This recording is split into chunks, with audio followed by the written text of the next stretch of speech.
Mike Woods. But I dabble in it. You read. Best. You read mostly. Let's go outside right now to Trump Tower. Everyone's talking about the presidential election. It's huge, of course. And just about everybody, if you watch people walking around, is looking at their phone most of the time. Most of our lives now spent on the phone. A lot of that time consuming social media. Arguably, this is the biggest year yet in politics for social media.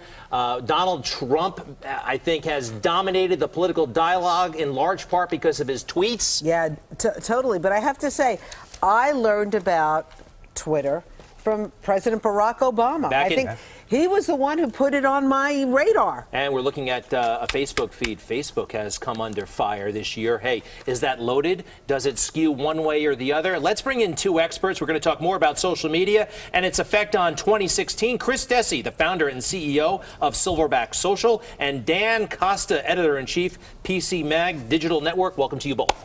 Thanks for having us. All right, so social media having more and more prominence in our presidential conversation. Always. I think you made a very good point that Barack Obama was the first presidential candidate to even leverage social media. Back then, it was more of pushing information. Now we're seeing a full circle, 360 degrees, right? So something goes out in the world, information is coming back in, and there's a dialogue happening, which is exceptionally powerful. A dialogue, but the dialogue that I'm hearing about is people talking to other people who they agree with. Yeah. You're not seeing a diversity of opinion.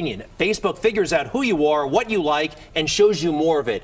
And we're not necessarily learning or trading ideas, and when we do, it can get really ugly. Yeah, I mean, especially Facebook is built, remember, it's not built to establish a political discourse or to encourage debate. It's built to give you what you want and to put you with your friends and give you like-minded ideas, and that creates a bubble, and that happens in a lot of social media feeds. So obviously Donald Trump seems to be dominating social media, and some people are using it against him, but Donald Trump made a great point about why he uses social media. Check this out. Mr. Trump, let me follow up with you. In 2008, you wrote in one of your books that the most important characteristic of a good leader is discipline. You said if a leader doesn't have it, quote, he or she won't be one for very long. In the days after the first debate, you sent out a series of tweets from 3 a.m. to 5 a.m., including one that told people to check out a sex tape. Is that the discipline of a good leader? Now, tweeting happens to be a modern-day form of communication. I mean, you can like it or not like it. I have, between Facebook and Twitter, I have almost 25 million people. It's a very effective way of communication. So you can put it down, but it is a very effective form of communication. I'm not unproud of it, to be honest with you. So they're using it in a negative way. I mean...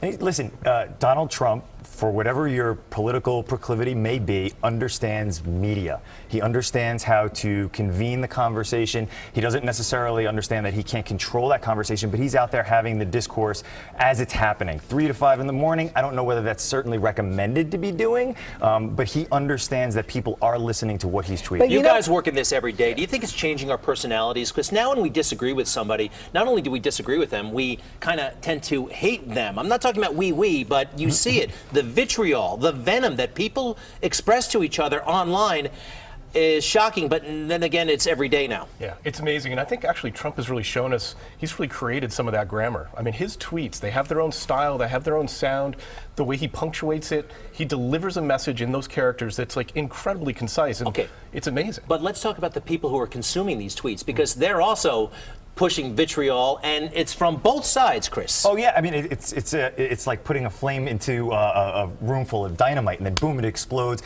and there's that repercussion and that backlash of it. And listen, everybody feels it. You go to your Facebook news feed and you see opinions on both ends. Now, that can be very upsetting for people. You could change your settings on your Facebook news feed so that you could pull back away from it a little bit. Oh, you but can? It does How do you do feed that? You go into your profile settings, and you could change by keyword. You can list keywords that you don't want to see in your news feed. Interesting. And all of a sudden, you'll be seeing, people going pumpkin picking again.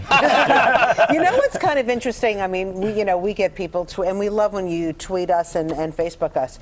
But, on any given day, they'll say, we can tell you're a Trump supporter. And then the next 5 minutes, it's like, we can tell that you're a Hillary supporter. It's frictionless. It's frictionless. crazy. Frictionless? It's frictionless. So there's friction. Listen, cocktail party. We're having a discussion about politics. I might read your body language. I might see Greg get agitated and do something. That's a little bit of friction based on the conversation. However, if you're lying on your couch, a glass of wine in hand, and you send a tweet, frictionless, there's no repercussion. No repercussion at all. Interesting. Yep. All right, I want to show you guys a picture from the campaign. Emily Ratajkowski, whatever, the girl from the Blurred Lines video. Yeah.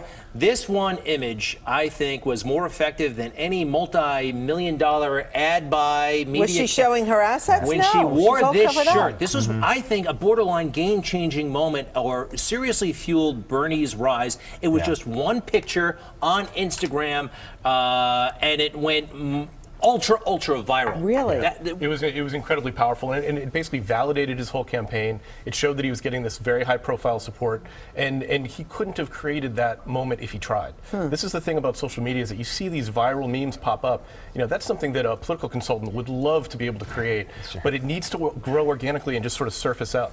And the other thing we're talking about, these social media feeds, you know, we're talking about just getting into arguments and person-to-person communication. The political campaigns are using these feeds to identify voters, to identify what you care about, and then they're showing you messages that are designed just for you. So we're like 3 weeks away from the election day. How is this going to be amped up now on social media? It's going to continue to get amped up. I think it makes a very good point when it comes to advertising dollars. The fact that the power of Facebook for people that want to manipulate the media is the information that we give Facebook. So you can get very granular. So would you say Facebook is really still very influential compared to like Twitter, Instagram, Snapchat? Absolutely. Snapchat will continue to become more and more influential, and as millennials age, millennials are very politically involved. Millennials are very comfortable with social media content. I think it's going to be even compelling past this election cycle is the next elections, and how individual candidates actually really leverage social media for the true power of it. You know who's technically a millennial at 34 years of age? This guy, Ken Bone. It's the face of the millennial generation. Oh, did you hear what's going on with this guy? So Ken Bone, the arguably cute guy in the red sweater, all kinds of weird, nasty comments online in an anonymous Reddit handle, right? Yeah, and that's the other thing that we got to realize, is that nothing you post online ever goes away. Once you post something online, you got to assume it's going to be there forever, and it sounds like he forgot that fact. Well, one thing though, because you can breathe easy if you've ever posted anything anonymously. Yeah. I mean, not that we've ever done, but he volunteered what his name was on Reddit. He said, "Yeah, I'm that guy. I did all that stuff." He also did a very interesting thing, though, where he said, I'm demanding full transparency from my candidates. I'm accepting the responsibility for my information as well. So he owned it pretty quickly. I mean, it's an impressive thing, and he's a millennial, and he's comfortable with the fact that he made some mistakes. Move on. Chris Dessi of Silverback Social, what do you guys do there? Oh, we work with individuals and brands, and we consult on how to engage appropriately within social media so things don't blow up in your face. And Dan Costa, what goes on with PC Magazine? We test thousands of products every year in our lab in New York City and tell people what to buy and what not to buy. I like that. Cool. Make it easy for me. All right. Give me the decision. All right. Nice to have you both here with us.